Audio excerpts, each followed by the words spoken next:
Amados hermanos y hermanas en Cristo Jesús, paz a todos ustedes. Es una enorme bendición, hermanos, poder saludarles por este medio. Tanto a ustedes, mis hermanos, como a ustedes, mis hermanas. Es una enorme bendición poder estar dirigiéndome a ustedes en esta segunda clase que tenemos preparado para ustedes, esperando en Dios que sea de mucha edificación para su vida, su ministerio, su trabajo que realizan en la iglesia, pero sobre todo para su vida personal, para su vida devocional. Entendemos, hermanos, que todo lo que hacemos en esta vida espiritual, en el servicio de la iglesia, que es nuestra forma de materializar nuestro creer en Dios, tiene la finalidad primaria de hacer un trabajo en nosotros, un crecimiento en nosotros, y antes de pensar en los demás, el objetivo es trabajar en nosotros. Por eso, hermanos, yo espero que a través de estas clases, esta segunda clase hoy, nos pueda, me permita llegar a la reflexión con usted, y no solamente a la sucesión de datos que podamos compartir o que yo pueda compartir con ustedes, que podamos llegar, hermanos, a la reflexión de la palabra. Muy bien, estamos teniendo, hermanos, nuestra segunda clase sobre el tema de los evangelios. Um, y bueno, la clase pasada, la primera clase, hicimos un poquito un panorama muy general y un contexto también muy general sobre los evangelios. La intención ha sido, o fue, hermanos, de que nos pudiéramos situar, nos pudiéramos, que pudiéramos ir, hermanos, hacia, un poquito situándonos en la situación de los evangelios. Abordar el tema es un tanto difícil, sobre todo en términos de estudio, por varios elementos que ya mencionamos hace una clase pasada. Y esto nos permite a nosotros hoy comprender, o en este momento comprender que estamos iniciando nuestra segunda clase, que tenemos que poner de nuestra parte para que este estudio, para que esta reflexión pueda ser, alcanzar su objetivo, su propósito, que es, hermanos, llevarnos a poder comprender el ambiente, los temas centrales de los evangelios a manera introductoria, para que a su vez, cada vez que nosotros nos acerquemos a estos textos, a la palabra de Dios, si bien con la plena certidumbre de fe de que es obra de Dios, inspiración de Dios, pero también lo hagamos con toda seriedad y con toda responsabilidad, hermanos, acerca de cómo abordamos los textos de los evangelios. Por eso estamos aquí, por eso tenemos este tiempo, para que ustedes tengan la posibilidad de leer, de estudiar, y que no se conformen con esto que estamos viendo, con lo que han escuchado, sino que en ustedes siempre haya el deseo y el espíritu de investigar, de crecer, porque solo así podemos ir teniendo una reflexión, tener nuestros conceptos, si bien no exactos, pero sí haciendo ese proceso. Es bíblico, incluso el apóstol Pablo nos invita a escudriñar las cosas y que tengamos capacidad de discernimiento. En este momento, hermanos, vamos a empezar nuestra segunda clase, que corresponde a los evangelios, hermanos. Muy bien. El evangelio, eso es lo que vamos a mirar, hermanos, en este momento. Dice el evangelio, principio del evangelio de Jesucristo, Hijo de Dios. En esta segunda clase, hermanos, vamos a trabajar lo que tiene que ver con, digamos ya, acercarnos al texto como tal, a la redacción de los evangelios. El evangelio, ¿qué es el evangelio? Bueno, la premisa que tenemos acerca del evangelio proviene de uno de del segundo evangelio, del evangelio de Marcos, con la frase que estamos viendo en este momento, y es la frase con la que principia es su mensaje del evangelio de Marcos, pero también principia de alguna manera, hermanos, o nos deja, pone como base, a través de esta frase asienta los pilares, lo que va a venir a ser el Evangelio. Marcos utiliza, hermanos, es el primero, es el que estrena, llamémoslo así, hermanos, esta situación, este concepto de género evangelio. Él es el que le pone el nombre al género. Cabe comentar, cabe mencionar que el género evangelio como tal es un género que no aparece en ninguna otra literatura. El género evangelio es un género que empieza con el evangelio de Marcos, y los otros tres evangelios repiten de alguna manera, sobre todo Mateo y Lucas, la forma, y Juan un poquito también el esquema, pero que antes del evangelio de Marcos no existe, no se tiene dato, no se habla sobre el género como tal. La clase pasada veíamos y hablábamos sobre el concepto que era evangelio.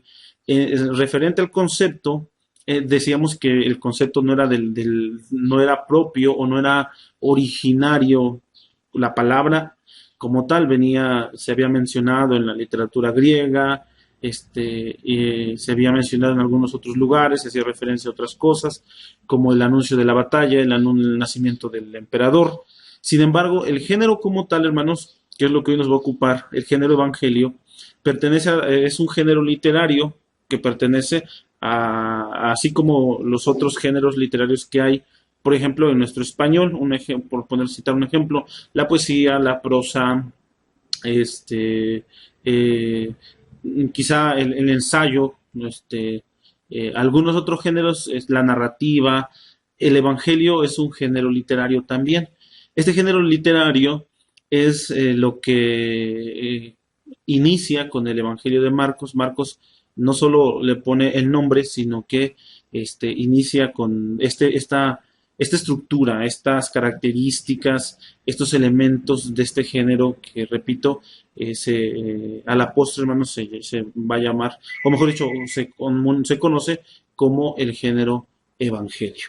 Eh, es importante que nosotros podamos entender así, en este estudio, los evangelios como un género literario, como, como una obra que que tiene elementos, que tiene características, que va implícito, o que entran en juego muchos elementos. No es, hermanos, por llamarlo así, no es una obra de una sola pieza.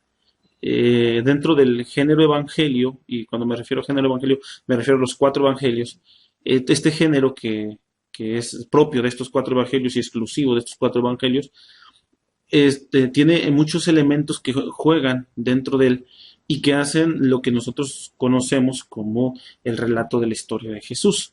Entonces, a lo largo de esta exposición, vamos a estar revisando algunas cosas importantes que nos irán haciendo entender, hermanos, por qué los evangelios hablan de la manera en cómo hablan, por qué está presentado sus líneas de pensamiento como están presentadas, y cómo y por qué razón tienen lo que nosotros a veces nos se ha prestado para algunas confusiones, algunas dudas, algunas lagunas incluso.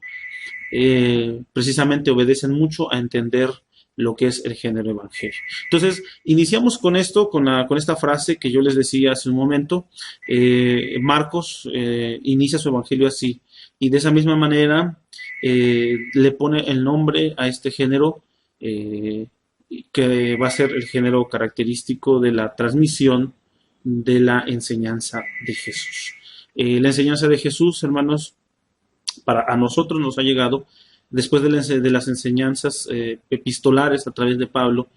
A nosotros la fuente por la cual nos ha llegado la enseñanza de Jesús viene dentro de este género, el género evangelio. Por eso es importante entender el género, porque a partir de cómo se desarrolla el género, qué características tiene, decía yo, qué contiene, es que podremos entender un poco más, o nos ayudará a entender un poco más lo que es el evangelio. Muy bien, entonces el género evangelio. Ok, algunos aspectos introductorios, hermanos, para que podamos trabajar. Primero, eh, al introducirnos y al hablar de género, es importante que nosotros, hermanos, tengamos presente el hecho de que estamos ante dos realidades, estamos ante una enseñanza, que es la enseñanza de Jesús, que es lo que nos comparte el Evangelio, ante una enseñanza que dista mucho de nosotros, en todos los sentidos, ¿sí?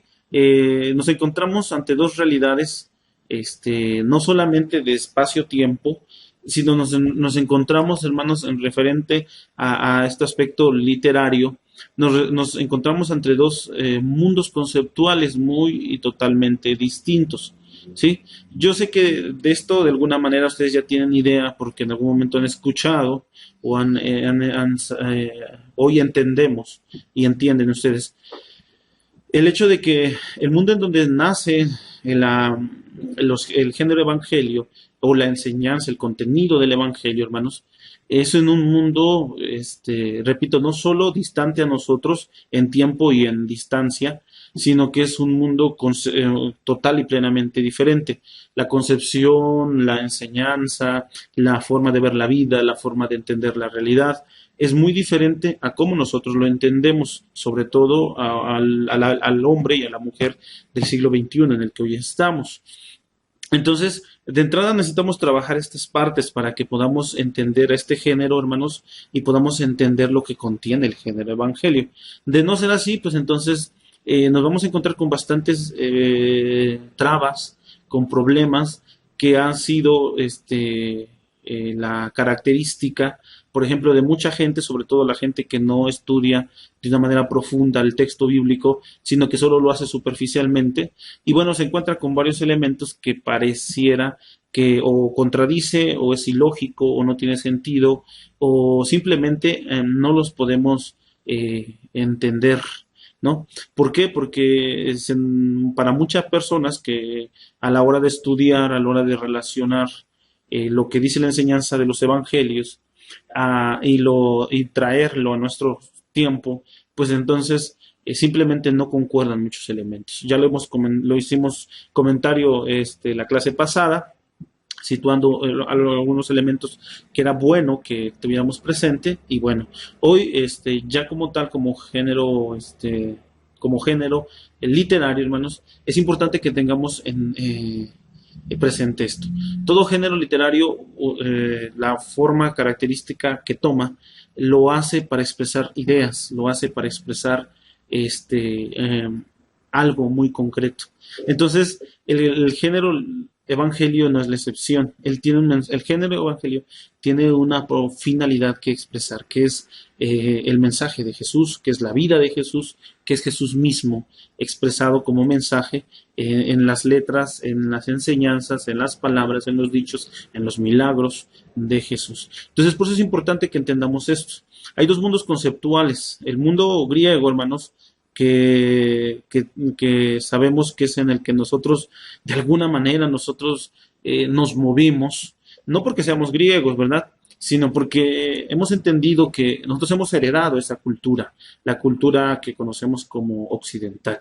Es una cultura muy diferente, es una cultura de conceptos, es una cultura de racionalidad, es una cultura de definiciones y bueno, es una cultura muy peculiar la nuestra que es totalmente distinta, incluso a veces, hermanos, contrapuesta con la concepción semita o semítica, que es de donde surge, hermanos, el pensamiento judío, el pensamiento de donde se origina la enseñanza de Jesús.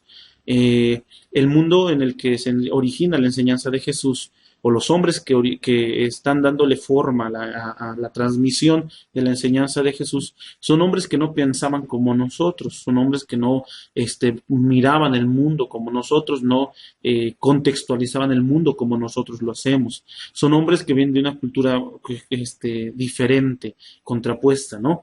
Ya hemos mencionado, solo por citar algunos ejemplos, nosotros somos muy visuales, es una cultura de comprobación, ¿sí? La cultura semítica es una cultura de contemplación, por ejemplo. Eh, nosotros somos de las cosas concretas, o mejor dicho, abstractas. O sea, hablamos de cosas como la verdad, el amor, algo que no es concreto, sino que es abstracto. En cambio, la cultura semítica, o la cultura semita es una cultura concreta. No hablan de amor en definición, no hablan de paz, por ejemplo, en definición. Hablan de cosas concretas que se materializan o que son cosas que se pueden ver y tocar y que pueden decir concretamente esto es amor, esto es paz, algo que nosotros no podemos hacer. Entonces es importante esta situación, entender. El mensaje de los evangelios, hermanos, a pesar de que todo el Nuevo Testamento está escrito en griego, pero el pensamiento, la forma de transmitirlo, en la enseñanza, hermanos, recuerden que la enseñanza encuentra cabida, hogar, primero en el corazón. Esto es bien interesante. Y es una de las diferencias que estamos marcando en este momento. Los primeros oyentes del relato de la experiencia de Jesús, los primeros que miraron la experiencia de Jesús, hermanos, que incluso vieron o vivieron, fueron personas que a diferencia de nosotros, esa enseñanza, hermanos, no la guardaron aquí en la mente únicamente, sino que la guardaron aquí en el corazón. A diferencia de nosotros cuando tenemos una clase como hoy o tenemos una experiencia, es muy probable que, o el mecanismo más común en nuestra forma de concebir las cosas es pasarla por el filtro de la mente, las cosas, analizarlas, reflexionarlas y después pasan por el corazón. Eh, Sin embargo, la enseñanza de Jesús, las personas que recibieron la enseñanza de Jesús, que caminaron, vivieron, anduvieron con Jesús y que a su postre transmitieron primero oralmente, hermanos, la enseñanza por generación y luego tuvieron que plasmarlo en los evangelios, fueron hombres que tomaron la enseñanza de Jesús primero con el corazón. Esto es algo, repito, muy importante y trascendente, porque muchas veces, para muchas personas, sobre todo para nuestro tiempo que somos racionales, hay cosas que relatan los evangelios y que nos parece inverosímil, que nos parece improcedente. Un ejemplo, cuando Jesús hace la multiplicación de los panes, desde nosotros vemos ese relato y lo pasamos por el filtro de la mente primero y decimos eso es imposible, ¿verdad? Es imposible que con 3 panes o con 3 peces, mejor dicho, y 5 panes o 7 panes, dependiendo del relato, Jesús haya dado de comer a 4,000 y a 5,000 personas. Eso es inverosímil, o sea, eso no pasa no cabe en nuestra mente precisamente porque nosotros lo leemos a partir de la razón de nuestra mente, porque ese es el mecanismo para nosotros. Nosotros asimilamos algo a partir de la mente y como vía de entrada para nuestro ser, para nuestra enseñanza, la mente es la llave, la clave o el filtro para que pueda entrar. En cambio, los hombres que vieron estos milagros, los hombres que vivieron con Jesús, lo apreciaron, lo tomaron con el corazón, transformó sus vidas, cambió sus vidas.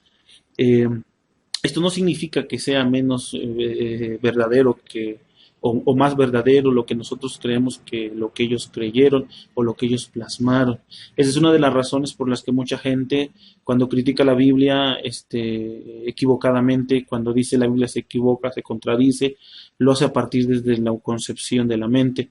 Obviamente a partir de la mente habrán muchas cosas, la gran mayoría de las cosas o muchas de las cosas que aparecen en la Biblia no podrán caber en nuestra mente. ¿Por qué?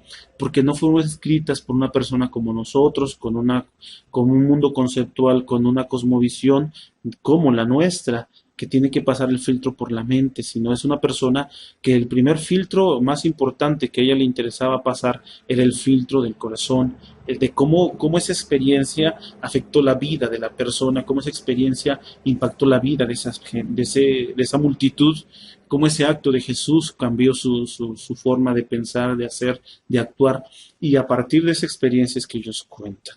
Entonces, los evangelios, hermanos, es un hecho de que están escritos en griego, o la mayoría del texto del Nuevo Testamento está escrito en griego, pequeñas frases en arameo, y bueno, a partir de eso, es un texto escrito en griego. Sin embargo, todo el contenido, todo el sentir, toda la forma y toda la estructura, hermanos, es tomada de la enseñanza semítica, de la concepción semita.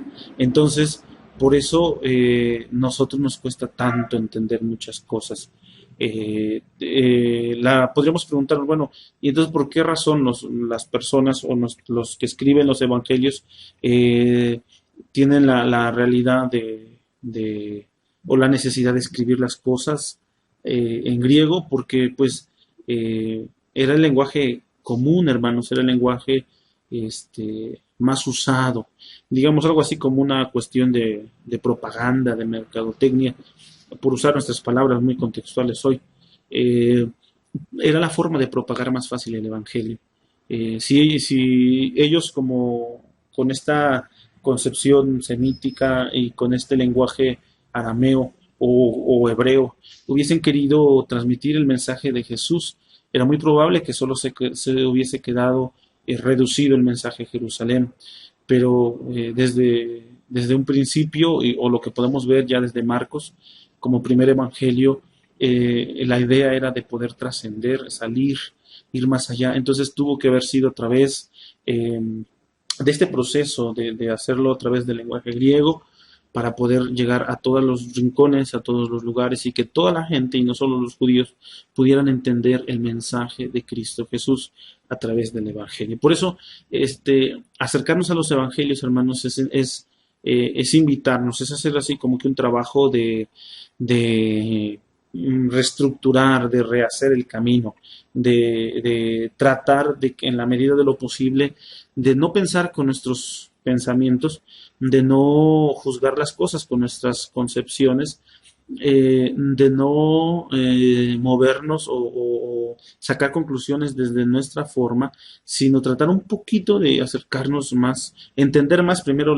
el pensamiento semítico y después a partir de eso leer los textos de los evangelios, hermanos, a partir de esta realidad que es el mundo del mundo semítico, que es donde, hermanos, dijimos, viene plasmado lo que tiene que ver, en este caso, con el género evangelio. Muy bien. Vamos, una vez ya dado esto, vamos a ver algunas características de este género, que es el género evangelio. ¿Qué características tiene este género? Que comúnmente, repito, es un género evangelio. Tiene tres características, no son las únicas, hermanos. Sin embargo, son tres características, digamos, las que más distintivas del género evangelio. Bueno, primero, hermanos, el género evangelio es la reflexión en torno a la vida de Jesús. ¿Qué es esto? Los evangelios, hermanos, reflexionan en torno a la vida y el misterio de Jesús. Los evangelios transmiten un acontecimiento que no se puede explicar, que no se puede entender, hermanos, ni acceder si no es por medio de la fe. Así. Si nosotros intentamos entender los evangelios sin esa realidad de fe, sin esa realidad, hermanos, que nosotros llamamos fe, entonces es inútil que podamos acercarnos a los evangelios. Durante mucho tiempo, o durante algún tiempo, se pensó que los evangelios eran así como una biografía. Obviamente, a través del tiempo, se ha entendido que no es una biografía de Jesús, sino que es una reflexión sobre la vida, la enseñanza sobre todo, y el ministerio de Jesús. Entonces, este género, hermanos, gira en torno a Jesús. El género evangelio gira en torno, hermanos, a la reflexión del misterio de Jesús. Es una exposición de una verdad que supera lo común, lo que conocemos. Es una realidad, hermanos, que supera nuestro entendimiento muchas veces. Es compartir el evangelio, es adentrarnos a algo que está fuera de nuestra realidad de alguna manera, por así decirlo. Si ustedes revisan, hermanos, y bueno, y para que ustedes podamos entender esto, yo creo que más de una vez nos ha tocado entender el hecho, o querer entender, mejor dicho, por ejemplo, lo que dice el Evangelio de Juan, cuando habla sobre la preexistencia de Jesús. Y cuando empieza el Evangelio, en el gran prólogo que tiene el Evangelio de Juan, y cuando empieza hablando sobre lo que era Jesús. Este, y entonces empieza hablando y nos dice, bueno, en el principio era el verbo, y el verbo era Dios, y el verbo estaba con Dios, y el verbo era Dios. Este, para nosotros nos cuesta muchísimo, nos cuesta demasiado.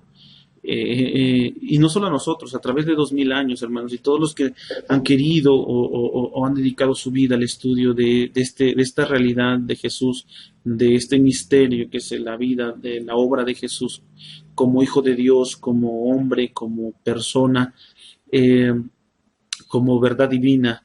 El primer obstáculo con el que se han encontrado es decir, bueno, ¿cómo explicamos eso? ¿Cómo explicamos esa realidad? ¿Cómo podemos entender que Jesús, como Hijo de Dios, como Cristo, existía antes de la realidad de todo esto creado, como él mismo dice, de todo esto que conocemos? Y cómo era posible que es Jesús y cómo es posible que es el Padre. Dice el texto que era Dios y que a la vez no lo era, pero que a la vez sí lo era. Entonces, cosas como este tipo, y bueno, solo como para mencionar, nos permite entender, hermanos, que precisamente como dice esta primera parte, la primera característica del género evangelio es que estamos no ante una biografía, no ante una historia, no ante los anales de la historia, no ante alguna situación o otro tipo de género que nosotros hayamos entendido o conocido, sino estamos ante la reflexión de lo que es Jesús. Y esa reflexión implica, repito, fe, implica, hermanos, creer, implica tomar, implica ser afectados también por este evangelio, que esa es la otra parte que es muy interesante que nosotros nos tiene que hacer pensar y reflexionar. El acceso a los evangelios, el acceso al texto bíblico que estamos haciendo nosotros, no tiene que ser, hermanos, con el simple, o por el simple gusto, o el deseo, o el anhelo, meramente de conocimiento, o meramente de poder acceder a él, como un acto humano. Si usted se acerca al Evangelio y al leer el Evangelio no produce nada en usted, hermano, quiero decirle que no está haciendo una reflexión verdadera del Evangelio. Porque ante usted no está leyendo un libro, no está leyendo una obra de algún pensador, no está leyendo algún tratado filosófico, algún tratado de algún otro tipo de ciencia, de materia. Está ante la reflexión del misterio de Jesús, el Hijo de Dios. Entonces, cuando nosotros nos acercamos al texto bíblico, a los evangelios, ese misterio esa realidad tiene que impactar nuestra vida. Si el Evangelio no le dice nada, si el Evangelio no lo mueve a nada, entonces no está leyendo correctamente el Evangelio. Usted tiene que permitir abrirse al Evangelio y que el Evangelio, de la misma manera en que usted descubre el Evangelio, permitir que el Evangelio lo descubra usted. Esto es lo que una característica en la categoría de la fe, si bien es cierto, pero es necesaria para acercarnos al Evangelio y poder entender el Evangelio. De otra manera, no se puede entender el Evangelio. Por eso eruditos, gente que lee el texto como hermeneutas, como exegetas o exégetas, como teólogos incluso, que ven el texto de una manera fría, intentando rescatar, sacar elementos muy particulares, nunca terminan realmente de entender lo que es el Evangelio porque carecen muchas veces, no todos, sin embargo, muchas veces se carece de ese deseo sincero y de esa apertura a la palabra, al Evangelio, para que pueda llegar a nosotros. Si usted no permite esa apertura en su corazón, en su vida, si no ve el Evangelio como un milagro, que es lo que da a entender, que es lo que enseña, entonces difícilmente podremos nosotros entender el Evangelio. Esto es básico, hermanos. Los términos, los pensamientos, los elementos literarios, teológicos, eh, y muchos otros elementos que tiene el texto como libro, como obras, los vamos a entender. pero no vamos a poder comprender plenamente o no vamos a entender o no vamos a alcanzar a, a poder disfrutar toda la riqueza de los evangelios si no nos abrimos a los evangelios. Entonces, decimos, la primera característica de los evangelios es entender esto.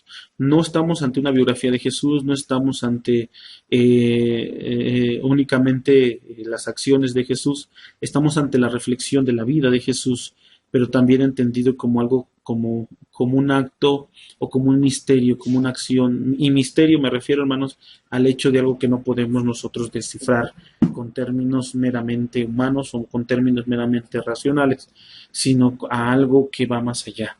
Esos son los evangelios. Si usted no lo cree, si usted siente que los evangelios o los textos bíblicos, en el concreto los evangelios que hablan sobre Jesús, es algo que usted puede terminar, que usted puede reducir simplemente a una lectura, pues es muy probable, hermanos, que lo pueda hacer, pero que nunca pueda descubrir toda la riqueza que estos textos guardan. Entonces, esa es una primera característica dentro del género evangelio, que precisamente por eso lo hace, hermanos, tan diferente, tan distinto a todos los demás géneros literarios, porque, repito, interviene un elemento que se llama divino, un elemento de fe, un misterio que no puede ser explicado muchas veces con palabras humanas. Tiene otra característica, hermanos, tiene un fundamento eclesial. ¿Qué es esto? Todos los textos bíblicos, hermanos, de alguna manera, todos los textos bíblicos, hermanos, son escritos, si bien con un título o atribuidos a una personalidad, llámese discípulo de Jesús, llámese seguidor de algún discípulo de Jesús, pero el texto como tal, hermanos, obedece a un ambiente eclesial o comunitario, ¿sí? O la palabra eclesial tiene el sentido, hermanos, o es la raíz de donde viene la palabra eclesia, que es la palabra, hermanos, que usamos o que de la cual se toma nuestra palabra de iglesia hoy, que hace referencia a comunidad. Entonces, la segunda característica del género evangelio es que parte, hermanos, o se encuentra dentro de la comunidad, tiene un fundamento comunitario. No surge, no es una sola persona la que recoge todo, no es una sola persona la que hace todo, no es una sola persona la que escribe todo, sino se entiende, hermanos, en un marco de comunidad, el género evangelio. Y en este sentido, hermanos, podemos entender o podemos descubrir en el género evangelio, en esta segunda característica, tres momentos de comunidad, ¿sí? La primera, que corresponde, hermanos, a la comunidad originaria, o sea, el género evangelio, hermanos, nace primeramente o da origen en una comunidad originaria. Quiere decir que el escritor, en Marcos, Mateo, Lucas, Juan, como persona física, como persona individual, no es una persona que nace, hermanos, o que se encuentra aislada y que en la soledad describe el Evangelio. Es una persona que recoge el pensamiento, que pertenece a una comunidad y que si bien quizá pudo haberlo escrito él solo o solo en el sentido de como una iniciativa personal, pero no es movido únicamente por motivos personales o egoístas, sino porque puede descubrir que su comunidad, que donde se va a originar el texto, hace falta o porque quiere responder a alguna necesidad en particular. Entonces, la primera comunidad es la comunidad originaria, o sea, es un grupo de personas donde han recogido, hermanos, los dichos, las historias, quizá de primera mano, quizá no tan de primera mano, pero han recogido que se juntan, que se unen a poder dialogar, a poder compartir y decir, bueno, esto es lo que yo conozco de Jesús y esto es lo que yo tengo de Jesús. Y a través del tiempo y de la tradición oral, hermanos, se va haciendo una enseñanza sistematizada o, mejor, o más ordenada y se va recogiendo. Entonces, es una actividad que se hace, repito, comunitaria. Se sentaban las personas, hermanos, la comunidad, y surge y se compartía y se decía y se traía lo que se conocía acerca de Jesús en sus primeros inicios. Con el paso del tiempo se fue formalizando y se repetía, hasta darle, hermanos, un poquito la idea del texto, o mejor las directrices del texto que iban a ser con el tiempo plasmadas, iban a quedarse para la posteridad.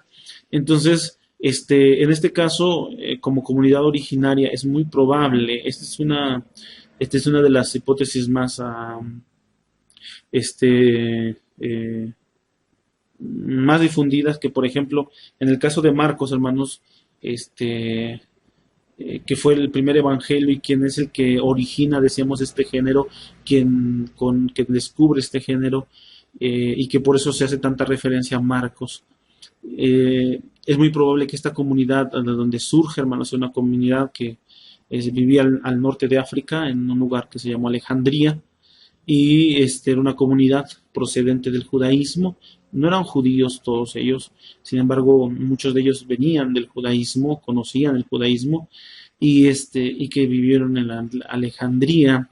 Es probable que Marcos, como se hace llamar el evangelista o el autor del evangelio, haya sido parte de esta comunidad y que de esta comunidad él haya temado, él haya tenido, él haya rescatado y haya querido plasmar esto que sabemos de Jesús. Una segunda comunidad, hermanos, es la comunidad hacia donde va el Evangelio, hacia donde se dirige, que se llama comunidad destinataria, ¿sí?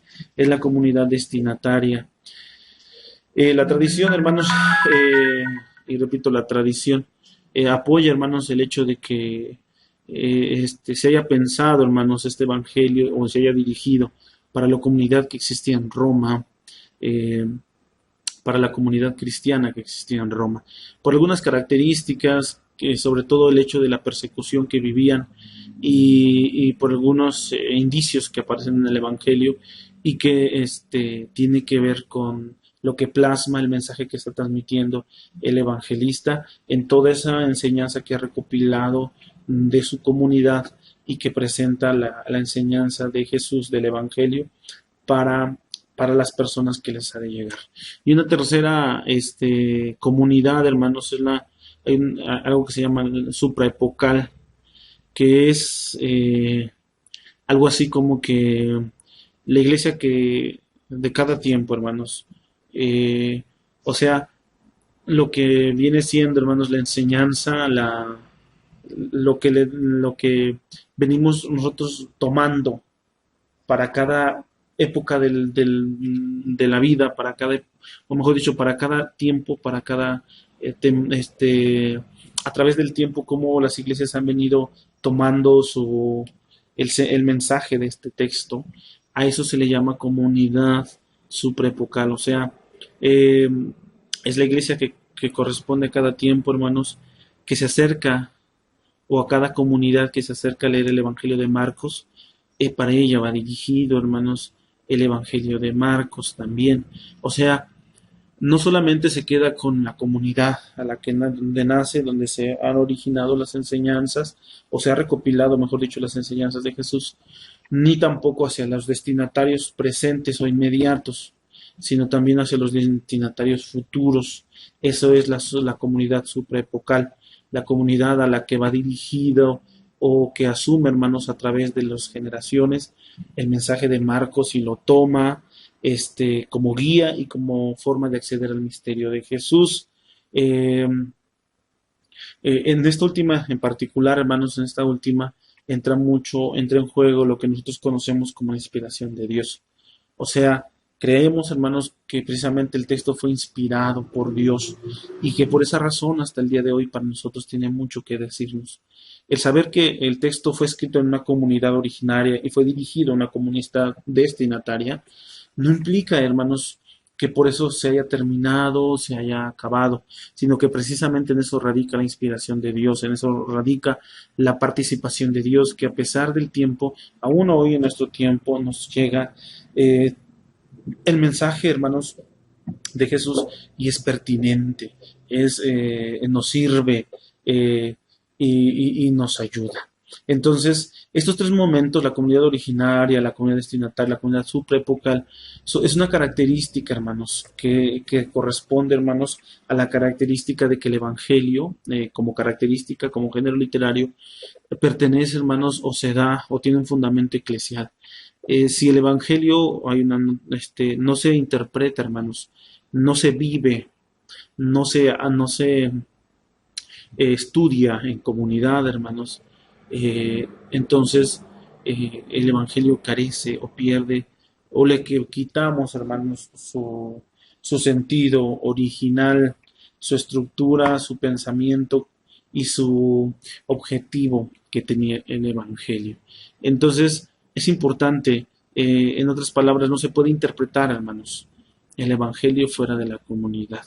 O sea, no puedo tener a Jesús, no puedo acceder a Jesús como de una manera personal o de una manera solo para mí, en otras palabras. Con esto no quiero decir que no existe, hermanos, la lectura devocional. Con esto no quiero decir que no se puede hacer una lectura devocional de la Escritura. Eso es algo necesario e importante para nosotros en los momentos en los que no estamos en comunidad. Pero es tan importante la comunidad que es una característica de este género. Si al Evangelio se le saca de la comunidad y se pretende entender fuera solo, egoístamente, no vamos a lograr hacerlo, porque incluso es una característica literaria de este género. La mayoría, o yo creo que la gran mayoría de otras obras en otros géneros se puede leer a partir de uno solo, se puede entender a partir de una sola persona, pero este género, el género evangelio, no se puede entender si no se da en comunidad. No se puede entender, hermanos, si no se da dentro de lo que tiene que ser, hermanos, el trabajo y la labor como comunidad. Entonces, esa es una segunda característica. Y una tercera característica, hermanos, habla del hecho de que el Evangelio parte de Jesús, desemboca en Cristo, hermanos, y genera la experiencia del Espíritu. Esa es otra característica que, que obedece o que tienen los evangelios. O sea, el Evangelio parte de Jesús, una vez más desemboca en Cristo y genera experiencia de Espíritu. ¿Qué es esto? ¿Por qué separar esto así? Bueno, el Evangelio, hermanos, encuentra su origen en la vida y obra de Jesús de Nazaret. Un hombre de su tiempo, un hombre de la época del primer siglo de nuestra era, un hombre muy de su tiempo que vivió, hizo, actuó, manejó, se relacionó como una persona de su tiempo, pero que también, hermanos, este evangelio, este mensaje desemboca en la acción de Cristo. O sea, en lo que tiene que ver, hermanos, con la concepción de fe acerca de Jesús, de la enseñanza, de la herencia que a través del tiempo, hermanos, fue tomando este matiz y que dejó de ser simplemente el relato o ciertos relatos de la vida de un hombre, Jesús, y que pasó a ser la vida de Cristo Jesús, que a través de esta frase, de este título, de este nombre, ya no solo hace referencia al hombre que vivió, al hombre histórico que estuvo, sino que hace referencia a todo lo que desembocó ese movimiento, a todo lo que desembocó este pensamiento, esta forma de vida y esta enseñanza que a través de los años se fue pasando de discípulo en discípulo, entonces desemboca en Cristo Jesús, o sea, apunta hacia lo divino, apunta hacia lo que Dios espera de nosotros y dice y genera experiencia con el Espíritu. Esto también de alguna manera, hermanos, nos dice que el Evangelio, como decía yo hace un momento, concluye en un acto, en una invitación a ser. no simplemente es la situación, hermanos, de, de tener las cosas así o de quedarnos eh, con la situación y decir eso está muy bien o qué bien está, sino que nos invita al movimiento, a la acción, a la experiencia, al carisma, a lo que tiene que ver con el espíritu.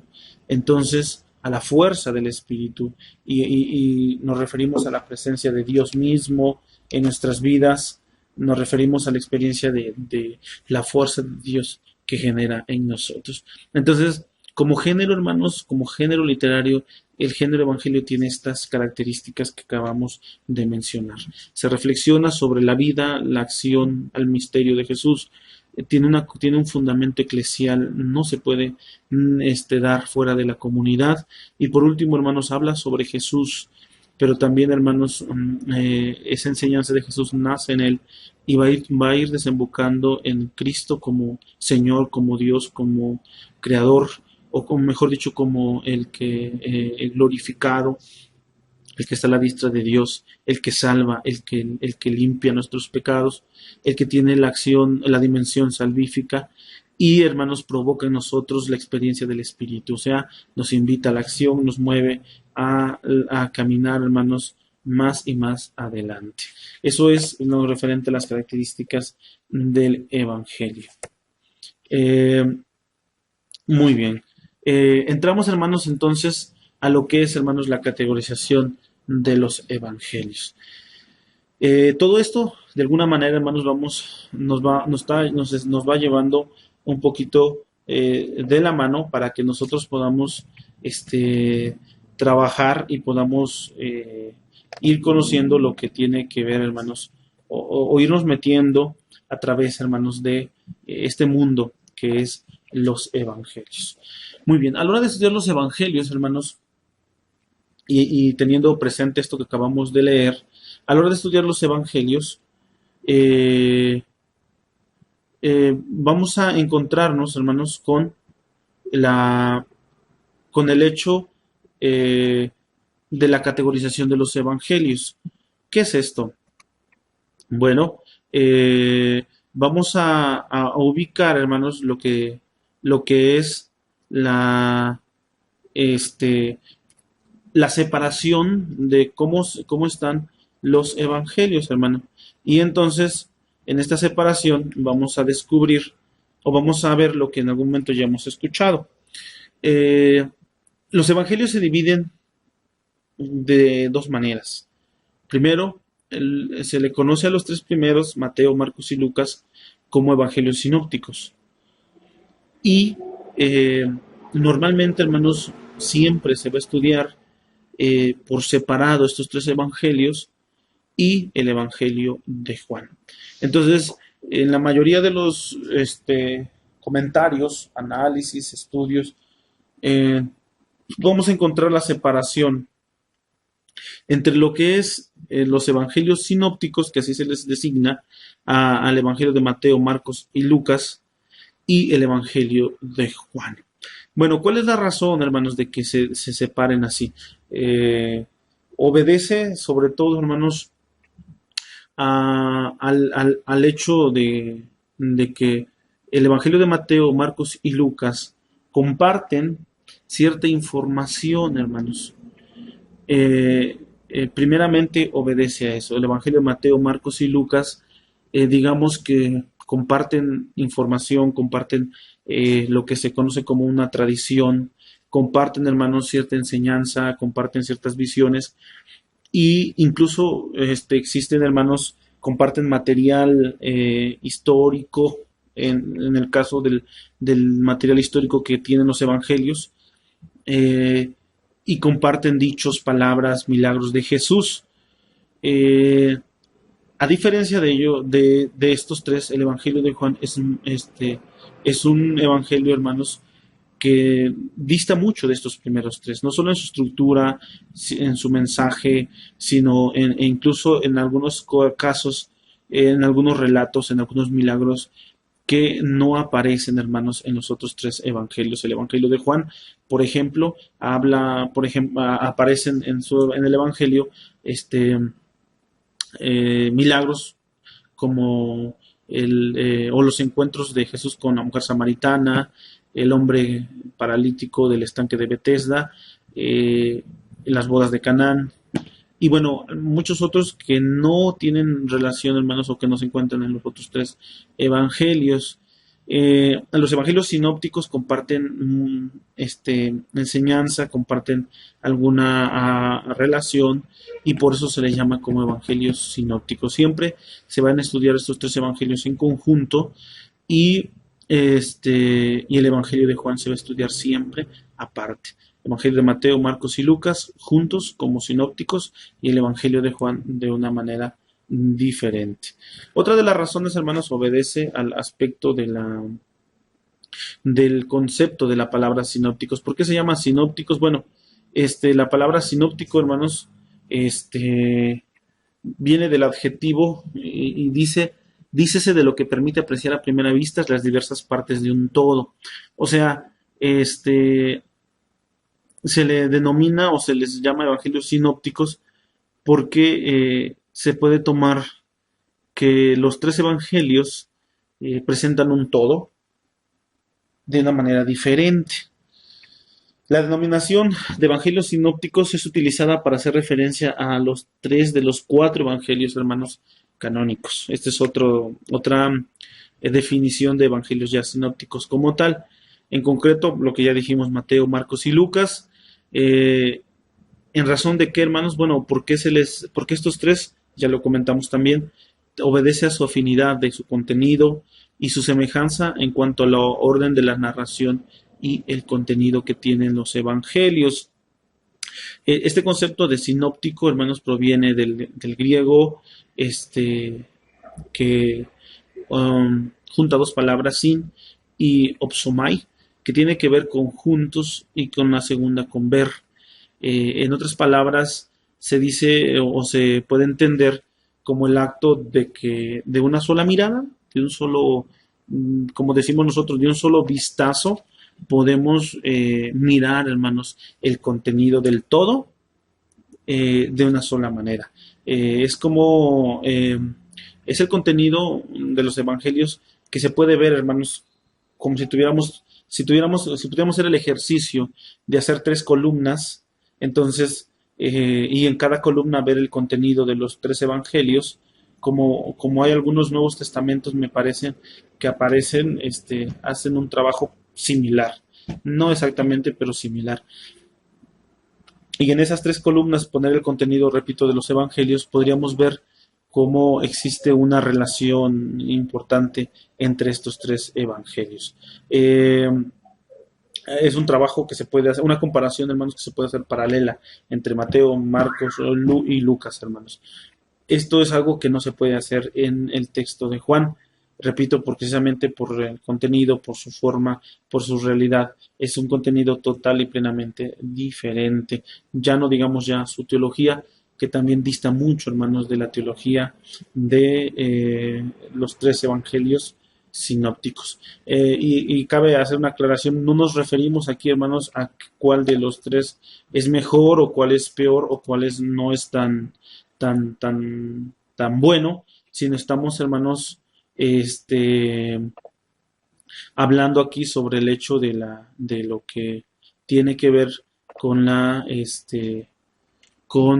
específicamente con el trabajo de la diferencia en su contenido, ¿sí? Y entonces, eso es lo que nosotros estamos diciendo en este momento. Los 13 primeros evangelios son evangelios que se pueden ver, que se pueden analizar. Si tuviéramos la posibilidad de tabularlos, si tuviéramos la posibilidad, decíamos, de compararlos verticalmente o paralelamente, mejor dicho, horizontalmente, veríamos, hermanos, la relación que guardan estos tres evangelios. Y la siguiente clase nos vamos a ocupar sobre estos tres evangelios y por qué los juntamos, cómo se juntan o por qué se juntan a la hora de estudiarlos de esa manera. Entonces, eso es lo que nosotros tenemos que saber a la hora, hermanos, de trabajar esta parte. Entonces, decíamos, hermanos, que estos son tres evangelios y y aparte se trabaja con el Evangelio de Juan. Esto, hermanos, no es algo, esto es algo que de alguna manera nos ayuda a entender, hermanos, por qué las cosas, o mejor dicho, esto de alguna manera nos genera un problema, porque es porque a la hora de analizar, hermanos, surge algo que se llama el problema sinóptico. Dividir los evangelios así, como ya hemos mencionado, origina algo que se llama el problema sinóptico. Como ustedes están viendo, hermanos, este, ah, eh, ante su pantalla, y como en algún momento yo creo que ya les ha tocado o han podido hacer un ejercicio así quizá, eh, resulta que el hecho de que los tres evangelios compartan material y que se relacionen en muchos elementos, incluso compartan historias, dio origen, hermanos, a algo que se llama el problema sinóptico. ¿Qué es el problema sinóptico? Bueno, el problema sinóptico, hermanos, tiene que ver con el hecho tiene que ver con la originalidad, hermanos, y la temporalidad de los evangelios. ¿Qué es esto? Bueno, para que lo podamos entender mejor, el diagrama, hermanos, la comparación, que esto es lo que a esto se le llama sinóptico, eh, para que nosotros lo podamos ver, es el ejemplo que aparece aquí en esta diapositiva. Eh, los tres evangelios, hermanos, comparten, uno de los relatos que comparten los tres evangelios es la curación o la sanidad de la suegra de Pedro. Entonces, lo que a la hora de estudiar los evangelios, los que estudian el evangelio, hermanos, se preguntan y dicen, bueno, existen tres relatos sobre la suegra de Pedro, la sanidad de la suegra de Pedro. El problema es que no se encuentran en la misma condición. Nosotros al ir, por ejemplo, al Evangelio de Marcos, al tomar este ejemplo, podemos mirar que el relato aparece en el capítulo primero, más allá de la ubicación, sin el relato como tal, a partir del verso 29 hasta el verso 31. Y literalmente, hermanos, dice que al salir de la sinagoga, vinieron a la casa de Simón, y Andrés con Jacobo y Juan y la suegra de Simón estaba acostada con fiebre, y enseguida le hablaron de ella, y entonces él se acercó y la tomó de la mano y la levantó y le dejó la fiebre. Eso es lo que dice Marcos. Si nosotros vamos al paralelo, hermanos, que es el relato de Lucas, como Lucas narra, vamos a encontrar algunas diferencias y también similitudes. Entonces se levantó y salió de la sinagoga y entró en la casa de Simón hablando sobre Jesús. La suegra de Simón tenía una gran fiebre, dice el relato. Y le rogaron por ella, y inclinando hacia ella, reprendió la fiebre. Jesús, y ésta la dejó y se levantó de ella al instante y le servía a Jesús. Eso es lo que dice Lucas. Y si leemos Mateo, por ejemplo, Mateo 8, 14 al 15, vamos a encontrarnos algo muy interesante. Y dice en Mateo, el relato que se encuentra en el capítulo 8, y dice, y vino Jesús a casa de Pedro y vio a la suegra de este postrada en cama con fiebre, y tocó su mano y la fiebre le dejó y ella se levantó y le servía. Si nosotros nos fijamos, hermanos, en los tres casos se encuentra la sanidad de la enferma, de la enferma, de la suegra enferma de Pedro, hermanos, que está siendo necesitada de ser sana. Este es el relato, este es el milagro. Jesús sana a esta suegra. Sin embargo, hermanos, a la hora de estudiar o a la hora de revisar el problema, a lo que se le llama problema sinóptico, es preguntarse, bueno, primeramente, ¿por qué son diferentes los relatos? Y no solamente, bueno, en este caso, este es un ejemplo, existen otros ejemplos donde un mismo relato, una misma frase se repite, a veces en los tres evangelios, pero normalmente, hermanos, se va repitiendo en dos evangelios, a veces entre Marcos y Lucas, a veces entre Lucas y Mateo, a veces entre Mateo y Marcos, a veces entre Lucas y Marcos y Lucas y Mateo, y así se va llevando, ¿no? Este es un ejemplo, hermanos. Otro ejemplo, es por ejemplo las bienaventuranzas. Las bienaventuranzas, que aparecen, por ejemplo, en Mateo, vuelven a aparecer en Lucas, pero igual, si ustedes se fijan, en este caso de las bienaventuranzas no aparecen en los tres, solo en dos. El Evangelio de Lucas presenta las bienaventuranzas de una manera diferente como las presenta el Evangelio de Mateo. En Mateo son 10 bienaventuranzas, en Lucas solo son 5. En Mateo no aparecen los ayes y en Lucas sí. Entonces, ejemplos como estos, hermanos, en concreto este que estamos revisando, nos permite preguntarnos y decir, bueno, entonces, ¿cómo fue la situación? Regresando a nuestro ejemplo. Según Marcos, hermanos, Jesús va saliendo de la sinagoga y viene acompañado de Simón y Andrés, junto con Jacobo y Juan. Tres de sus discípulos, hermanos, o cuatro de sus discípulos que acompañan a Jesús. Viene Jesús saliendo de la sinagoga. Y dice que la suegra de Pedro, hermanos, estaba enferma. En eso coinciden los tres relatos. Y dice además que hay alguien que le habla, no dice quién, pero le hablan a Jesús acerca de esta mujer. Entonces Jesús se acerca, la toma de la mano y la levanta. Y la fiebre dice que le deja. Jesús no dice palabra alguna, no recita fórmula alguna, simplemente con el hecho de acercarse, Jesús toma la mano de la suegra de Pedro y en ese instante la fiebre es suficiente para que la fiebre la suelte, la deje y entonces la mujer se vea sana. Eso es lo que dice Marcos. Pero al ir a Lucas, entonces entendemos, por ejemplo, Lucas da mucho más detalles. Dice que hablando de que Jesús estaba un poquito antes de lo que Marcos habla, Jesús estaba sentado y se levanta, dice, y sale de la sinagoga y entra a la casa de Simón. Por ejemplo, en esta parte, Lucas no dice ni describe que vaya Jesús acompañado con sus cuatro discípulos, que Marcos sí hace referencia a eso. Sin embargo, aquí en Lucas, también aparece el hecho de que a Jesús le ruegan porque sane a esta mujer y habla sobre que, por ejemplo, hace una diferenciación entre la fiebre que tenía en Marcos y en Lucas aparece como una gran fiebre.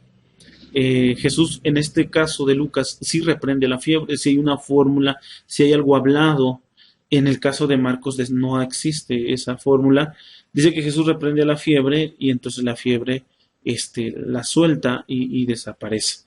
Entonces, la deja y se levanta la suegra de Pedro y entonces le sirve a Jesús.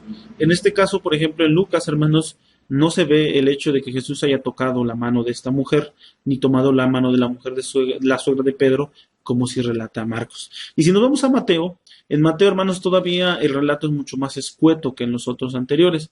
Es muy concreto, es muy conciso, no aparecen muchos detalles, simplemente habla de que Jesús ya está entrando a la casa de Pedro, ya ubica Jesús a Pedro, no dice de dónde viene, y incluso ahí, hermanos, no le dicen nadie a Jesús sobre la suegra de Pedro, sino que él solito se dirige hacia ella, postrado, hermanos, ve a esta mujer en la cama, con fiebre, vuelve a desaparecer ese calificativo de gran fiebre, simplemente como fiebre, que en Marcos, perdón, que en Lucas sí aparece, en Marcos no. Y entonces dice que Jesús pareciera que entra a la casa de Pedro únicamente y exclusivamente, hermanos, a sanar a esta mujer. Algo que no aparece con esa intención en los otros dos relatos. En este caso, Jesús no toma de la mano a la mujer, simplemente la toca de su mano y la fiebre la deja.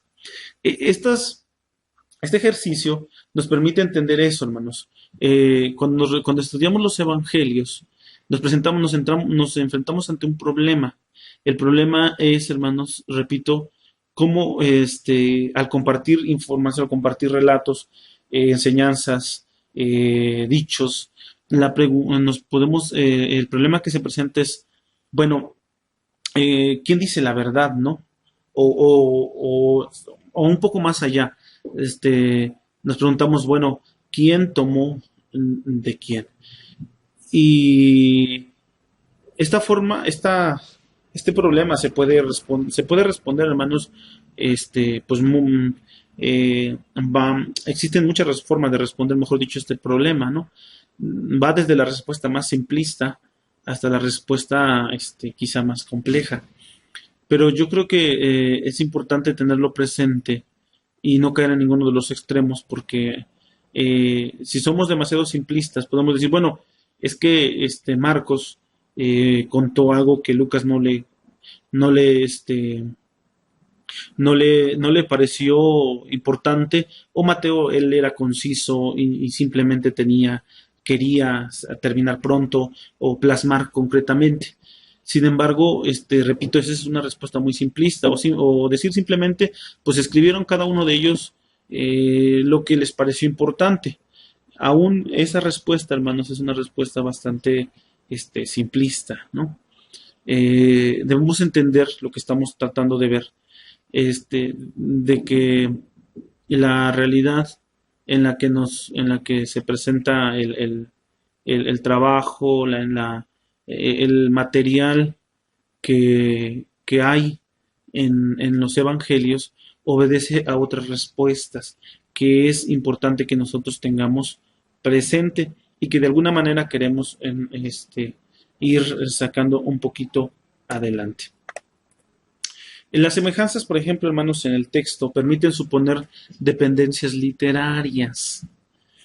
También las diferencias que hemos marcado suponen, hermanos, que hubo cambios entre los evangelios.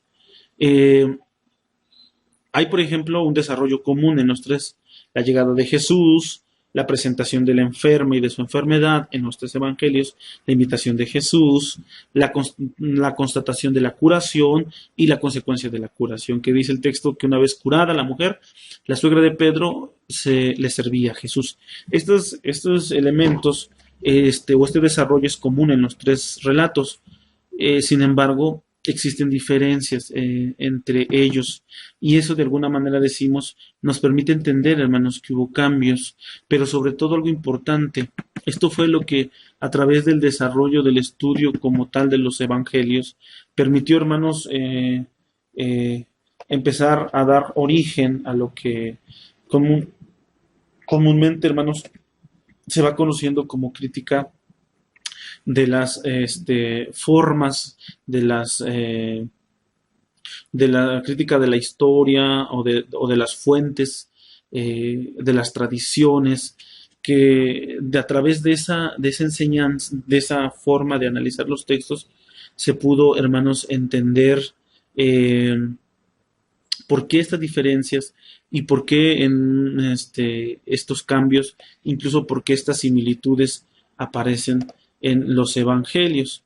Entonces, es importante que nosotros lo podamos entender, y de esta manera, pues nosotros tener presente esa situación para que nosotros no solamente nos quedemos, repito, con la explicación simplista de decir, bueno, sin lugar a dudas tuvo que haber habido algo, o a algunos les faltó, pero a otros les sobró de los que escriben el Evangelio, sino que podamos ir un poquito más allá. ¿Cómo se resuelve esta situación? Porque, repito, hermanos, es una situación importante a la hora de estudiar los evangelios para que los podamos entender. Bueno, existe algo que se llama la crítica, hermanos, histórica o de fuentes, que yo les decía. ¿Qué es esto? Bueno, esto de alguna manera es, digamos, la, la, la acción que se ha hecho para poder decir o poder reflexionar en el hecho de cómo fue que se redactaron los evangelios y por qué están redactados como están redactados. Entonces, esta crítica histórica, hermanos, o de las fuentes de donde proviene el texto, es una, en el siglo XIX, en el siglo XIX fue donde empezaron, hermanos, con mucho auge, diferentes métodos, los métodos histórico-críticos y otros métodos, para estudiar el texto bíblico. Entonces, desde esta perspectiva que nos presenta una posible solución, la crítica histórica de las fuentes, de cómo un relato, cómo ciertos acontecimientos en los evangelios se repiten, cambian, varían, quién tiene la razón, quién no puede tener la razón, nos habla un poquito o nos ayuda a entender lo que es este problema que se le llama el problema sinóptico. Según esto, hermanos, eh, el problema, la elaboración de los evangelios fue una elaboración, hermanos, que se le ha denominado como la teoría de las dos fuentes, como una hipótesis, hermanos, para explicar el origen y formación de los evangelios sinópticos. O sea, se supone, repito, desde la crítica histórica, la crítica de las fuentes, propone que existieron dos fuentes de donde se toman los evangelios. Estas dos fuentes, hermanos, la primera es el Evangelio de Marcos, perdón, donde Marcos siendo el primer que inaugura, que hace este género, él es el primero que pone las bases de este género, y entonces eh, lo que hace Marcos, hermanos, es presentar. Esa es la primera fuente, el Evangelio de Marcos. Pero también, hermanos, se piensa sobre una segunda fuente, la cual no llegó a nuestro tiempo, no pudimos recibir o no pudo llegar a nuestro tiempo, que se denominó, hermanos, como la fuente Q, que es posiblemente, hermanos, donde tomaron Mateo y Lucas, y tomaron también de Marcos, de estas dos fuentes, y pudieron escribir cada una de ellas, hermanos, su material de su evangelio. Esto quizá en algún momento ustedes han escuchado sobre el documento Q o la fuente Q, que es la letra Q, es la abreviación, hermanos, de una palabra en alemán, que hace referencia a la fuente, o sea, que hace referencia de dónde pudo haberse tocado o tomado estos textos. Porque como yo les comentaba, hay frases, dichos, discursos de Jesús que no aparecen en el Evangelio de Marcos, que es el primer evangelio en el que digamos que es la primera fuente, pero que aparecen en ellos y que posiblemente aparecían en este otro texto que es la fuente Q, donde, hermanos, posiblemente haya sido, o que lo que contenía este texto hayan sido dichos, o logias de Jesús, discursos de Jesús sobre todos, y que no aparecen en el Evangelio de Marcos. Esto, repito, hermanos, es esto es en el terreno de lo probable, precisamente, hermanos, y que es una de las teorías más, hasta el día de hoy, que digamos que más respaldo tienen, precisamente porque a la hora de investigar este género, decíamos, y estos textos en concreto del problema sinóptico, que presentan los evangelios de Mateo, Marcos y Lucas, al compartir información, al compartir milagros, dichos, pero que no siempre se repiten en los tres.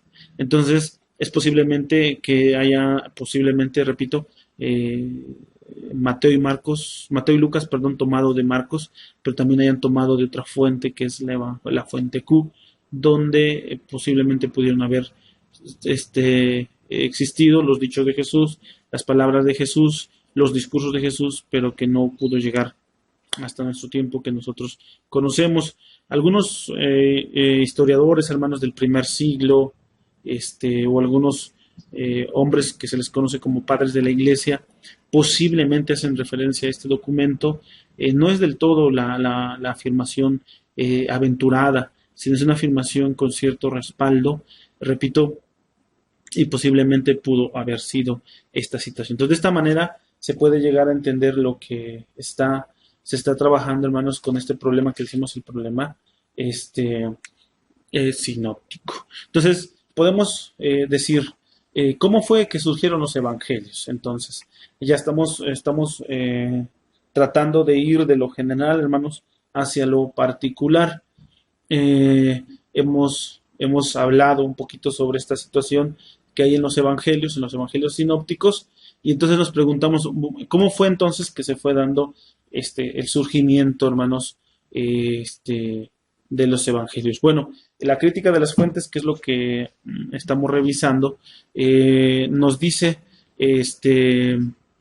o se dedica, hermanos, a, o pretende reconstruir la génesis de estas obras teniendo en cuenta las probables fuentes en las que se basan para poder llegar de este modo a descubrir al Jesús de la historia como contrapuesto al Cristo de la fe expresado en los evangelios. Bueno, inmediatamente después, hermanos, vamos a ver un pequeño algo que se conoce como el problema del Jesús histórico. ¿Cómo llegamos a los evangelios? ¿Cómo los tenemos? Bueno, existe lo que se llama la crítica de las fuentes, que según este análisis, hermanos, los evangelios, en esta crítica de las fuentes es una separación entre lo histórico y lo que se fue formando, hermanos, a través de las enseñanzas que se convirtieron en ya no datos históricos, sino enseñanzas teológicas o enseñanzas doctrinales. Entonces, es probable que los evangelios se hayan mezclado, que hayan ido llevando, hermanos, todos nuestros 4 evangelios han ido llevando ambas cosas.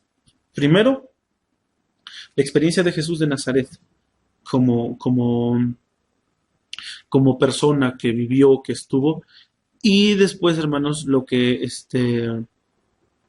la construcción, hermanos, con el paso del tiempo, las formulaciones doctrinales o teológicas que se fueron haciendo acerca de Jesús. Entonces, el origen, en la forma de cómo los evangelios se fueron construyendo, hermanos, tiene que ver esta parte, repito, con la crítica de las fuentes que dice, los evangelios son tanto historia como enseñanzas dogmáticas o doctrinales acerca de Jesús. Pero también existe otra forma no otra forma, sino así a manera de ir sumando, complementando. La crítica de las formas también habla y dice que los evangelios no son obras unitarias, sino que son pequeñas unidades que fueron recogiendo los evangelistas, hermanos, y transmitiendo en forma literaria original conforme a la comunidad. Entonces decíamos, o estamos mirando cómo se van dando estas enseñanzas, hermanos, a lo largo de esta enseñanza que es sobre Jesús. Primero, repito, pequeñas unidades, pequeñas enseñanzas se fueron reuniendo por los evangelistas y se fueron transmitiendo en forma literaria original hasta dar el modo de vida de la comunidad, hasta llegar a lo que en alemán otra vez se conoce como el Sitzenleben, que es el momento vital en el que surge los textos del Evangelio. Entonces, si se fijan, hermanos, decimos que el Evangelio se origina, teniendo esto presente, en la vida, en la obra de Jesús y en lo que se describe a partir de ese Jesús, lo que pasa, lo que se entiende a partir de Jesús. Pero también los evangelios no son obras unitarias, mejor dicho, sino que son pequeñas colecciones, unidades que se fueron juntando a través del tiempo y fueron dando una unidad, hermanos, y esa unidad fue plasmándose con el paso del tiempo. Y un tercer momento de cómo se fueron originando los evangelios, ya como tal, pertenece, hermanos, a la crítica de la redacción, que fue un momento, o que según la crítica de la redacción hubo un momento, que es un proceso más o menos largo, hermanos, para que los evangelios llegaran a concluirse como los conocemos. O sea, que los evangelios no estaban iniciados ni terminados como nosotros hoy los conocemos en un original, sino que tuvieron, hermanos, un proceso y que este proceso, hermanos, abarca milagros, abarca dichos de Jesús, discursos de Jesús y abarca y también comprende, hermanos, lo que tiene que ver con las acciones de Jesús, como la muerte de Jesús, la resurrección de Jesús y la encarnación de Jesús. Bueno, no en orden, sino que en encarnación de Jesús, crucifixión y muerte de Jesús y resurrección de Jesús. Entonces fue un proceso que fue dando origen, hermanos, a los evangelios. Entonces, los evangelios, decimos, son o se originan a partir de la obra de Jesús como un hombre, como un personaje que hizo su ministerio y lo que surge a partir de ese Jesús y de esa enseñanza de Jesús. También decíamos, no es una obra solita o unitaria, sino que son unidades de obras que se van compilando y que para que llegara a ser los documentos como hoy los conocemos, tuvieron que pasar, hermanos, no fue un poco de tiempo, sino que fue un tiempo bastante grande. Muy bien, hermanos. Esto nos permite o arroja, hermanos, algo que se llama el problema del Jesús histórico. O sea, analizar los textos, los evangelios así. A muchas personas les ha presentado el gran problema de hablar, hermanos, sobre el problema del Jesús histórico, el problema del Jesús histórico. Aquí nada más lo voy a citar. El problema del Jesús histórico, hermanos, en pocas palabras, es que, según lo que yo acabo de comentarles, para algunos, específicamente, hermanos, a partir de el siglo XIX, llegaron a la conclusión, hermanos, que los evangelios no contienen nada o que no contienen ningún dato histórico sobre Jesús y que lo único que encontramos en los evangelios, precisamente por la reflexión, por lo que hemos considerado antes, lo único que se contiene son lo que la iglesia interpretó sobre Jesús. Y entonces se ha hecho, hermanos, se hizo una separación entre hablar del Jesús histórico, como alguna vez ustedes han escuchado, y el Cristo de la fe. ¿Qué es esto? Que el Jesús histórico es el hombre, Jesús de Nazaret, que vivió, que anduvo, que caminó, que estuvo en la tierra, pero que hasta ahí quedó, murió como cualquier otro, y sus enseñanzas fueron muy buenas, enseñanzas morales, espirituales, pero hasta ahí no trascendió más allá de simplemente ser eso. Y por el otro, hermanos, una vez muerto, sus discípulos empezaron a hablar sobre Jesús, el discurso de Jesús, y el discurso de Jesús fue lo que hizo al Cristo de la fe. Entonces, para muchos, por ejemplo, lo que predica Pablo no es al Jesús de la historia, sino al Cristo de la fe. Esto, repito, ha surgido, hermanos, y el problema porque para algunos dicen realmente lo que tenemos en los evangelios no es una obra histórica, que realmente no la es, pero para muchos incluso es decir, carece de toda relevancia histórica y simplemente se queda en el dogma, simplemente se queda en lo que se formuló, en lo que se creyó posterior a Jesús, al Cristo de la fe. Entonces, podemos decir que el Cristo de la fe es la enseñanza dogmática, que lo que se creó, lo que se vino a hacer, lo que se vino a deducir después de la experiencia de este Jesús. Para muchos no existió el Jesús de la historia y que simplemente, por así llamarlo, se inventó a Jesús, al Cristo de la fe. Y eso es lo que nos ha llegado hasta nosotros, el Cristo de la fe, aquel que salva, aquel que es hijo de Dios, aquel que es la afirmación dogmática de lo que creemos en Cristo. Ese es lo que nos llegó a nosotros. Pero que Jesús de la historia nunca, en algunos casos muy extremos, que nunca estuvo o que nunca existió, y en otros casos no tan extremos, hablan sobre el hecho de que Jesús sí estuvo, pero que fue un hombre, un campesino o un artesano de su tiempo y un hombre común y corriente que habló, dijo y actuó y vivió y hasta ahí se quedó, ¿no? Entonces, obviamente, el problema es que se contraponen. Para muchos no se concilia estas dos posturas y son situaciones que han dado pues mucha crítica a la religión, se ha pensado y mucha gente critica y dice, bueno, realmente pues la fe cristiana no es más que no es más que una invención sobre una doctrina que se llama Cristo Jesús o Cristo, pero que nunca fue real. Obviamente nosotros, hermanos, como cito esto para que muchos de ustedes quizás estén al tanto, pero es importante que nosotros entendamos eso. Nosotros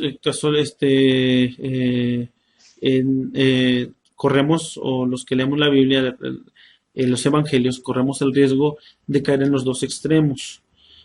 Normalmente, o hacemos mucho énfasis, nosotros nos separamos, no peleamos estas dos posturas, pero eh, lo que sí hacemos es poner énfasis en una de las dos y muchas veces más sobre una que la otra, incluso llegamos a un momento en que podemos aniquilar una de las dos y caeremos en el riesgo en caer en la implicación de lo que es, hermanos, eliminar una de las dos realidades. Nosotros creemos que el relato que habla sobre Jesús, el Jesús que aparece en los evangelios, es Cristo Jesús. Esta frase de Cristo Jesús, hermanos, une estas dos realidades. Cristo como la enseñanza de la fe, como el dogma de la fe, pero Jesús como el hombre histórico. Para nuestra fe, hermanos, y lo que relata los evangelios, habla sobre un Jesús que vivió en la tierra, un hombre histórico, real, verdadero, y que a través del tiempo, hermanos, también contenía la naturaleza divina, siendo el Hijo de Dios, y también su acto y su acción salvadora tuvo trascendencias, pues muy grandes. Entonces, nosotros, repito, corremos el riesgo que como creyentes a veces nos vamos a uno de los dos extremos. Los extremos son a veces atribuirle a Dios solamente, a Jesús, perdón, solamente la parte de Cristo y vemos a Jesús como muy espiritual, llamémoslo así, y nos olvidamos, por ejemplo, de que Jesús fue hombre, de que Jesús disfrutó, de que Jesús vivió, rió, sintió, lloró, se entristeció, tuvo anhelos, deseos y muchas cosas que o todas las cosas que como seres humanos sentimos. Esto se da mucho a veces en nuestras iglesias, por ejemplo, ¿no? Que espiritualizamos tanto a Jesús que nos olvidamos del Jesús de la historia. El Jesús de la historia vivió, nació, creció, comió, como usted y yo lo hacemos, fue al baño como usted y yo lo hacemos. Ese fue el Jesús de la historia. Muchas veces nosotros no tenemos este problema así en el plano intelectual, teológico, pero sí, hermanos, lo tenemos en el plano práctico. Somos muy dados a espiritualizar, por ejemplo, a Jesús y hablamos solamente del Cristo de la fe como Hijo de Dios, repito, como el Salvador. Eso es cierto, Jesús es el Salvador, pero no debemos nunca olvidarnos ni separar esta otra dimensión de Jesús como el Jesús de la historia. Porque solamente uniendo estas dos realidades, hermanos, podemos creer plenamente en el Jesús que nos hablan los evangelios. Este es el Jesús que narran los evangelios. Este es el Jesús, hermanos, que los evangelios nos presentan. Este es el Jesús que los evangelios nos invitan a creer. No es el Jesús que no hace nada. Es un Jesús, hermanos, que precisamente hace, y como hace, pues es un Jesús que nos invita siempre a tener presente esto. Para que lo que nos entendamos muy bien al Jesús de los evangelios, necesitamos, hermanos, entender que fue un hombre que vivió como nosotros, que caminó como nosotros, que anduvo con nosotros, pero que su actuar, hermanos, es un actuar que nos impacta, que nos tiene que afectar nuestra vida, decíamos, y que nos tiene que llevar a algo.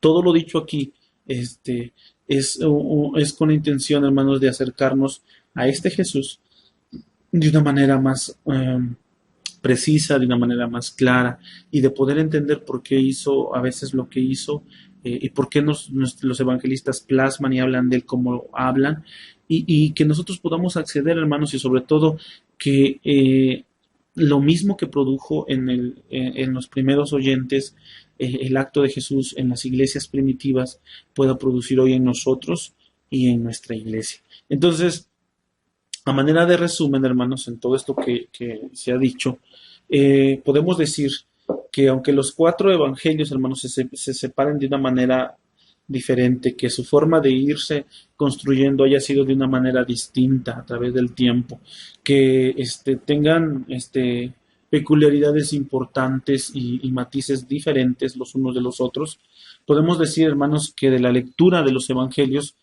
se deduce el núcleo del mensaje o buena nueva de Jesús. O sea, consiste, hermanos, o sea, el centro del evangelio es la buena noticia de Jesús, que muchas veces, hermanos, es Jesús mismo, esa buena noticia. Es hablar de una nueva realidad formulada por cada uno de modo diverso. Esa realidad, hermanos, que varía como la menciona cada uno de los evangelistas, pero es la realidad del reino de Dios o el reino de los cielos, como dice Mateo. Es una realidad que está basada en el amor, que está, hermanos, en la práctica de ese amor, y es una práctica que llega al extremo hasta amarse, hasta amar a los enemigos. Entonces, el mensaje del Evangelio es Jesús mismo, hermanos. El mensaje del Evangelio, aún presentado de maneras diferentes, consiste en que Jesús nos ha traído una nueva realidad en su obra, en su predicación. Esa realidad es el reino de Dios. Ese reino de Dios, hermanos, tiene un valor fundamental que se llama el amor.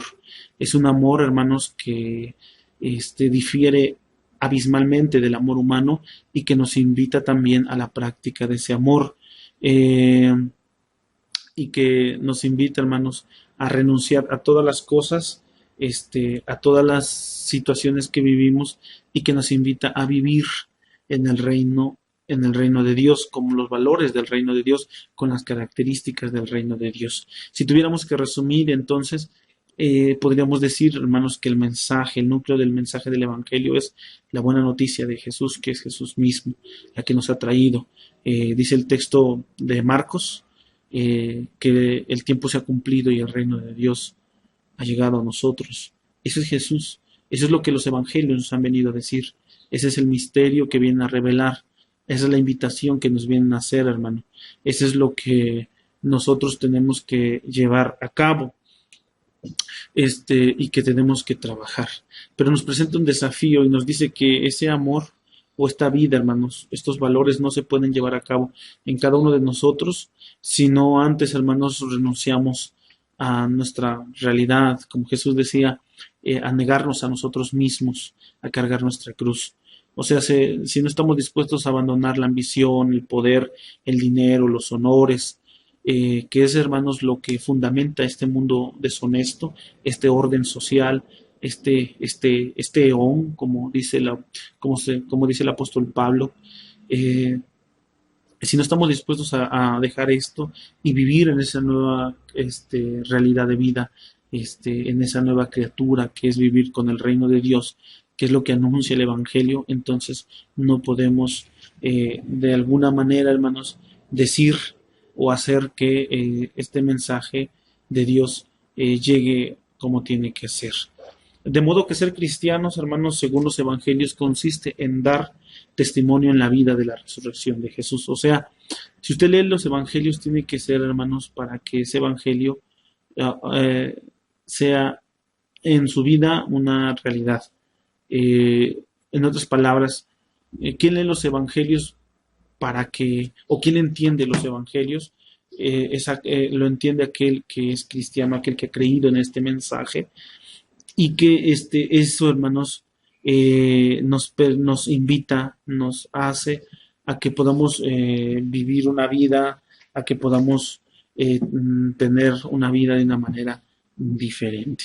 Entonces, como podrán ver, hermanos, la lectura de los evangelios no solo se reduce, o el estudio de los evangelios no solo se reduce a conocer ciertas pautas, elementos, sino nos invita, nos presenta un reto, el reto de ir más allá, el reto de trabajar, de comprometernos y de llegar más allá, dejar que los evangelios nos impacten, nos transformen. De otra manera, entonces, el poder del evangelio no se podrá realizar, hermanos, en nuestra vida. Recuerden que el evangelio es poder, como dice Pablo, y si no creemos esa verdad y no la sentimos, no la vivimos, entonces no podremos, hermanos, acceder a los evangelios ni entender los evangelios como tiene que ser.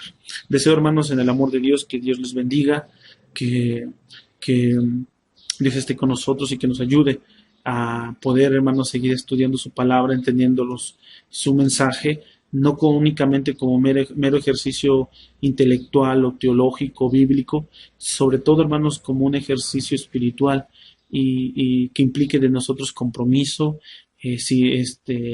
acercamiento a Dios y también de esta manera, pues que nos permite, hermanos, comprometernos cada día más y cada día más con este mensaje, con esta buena noticia que es el Evangelio.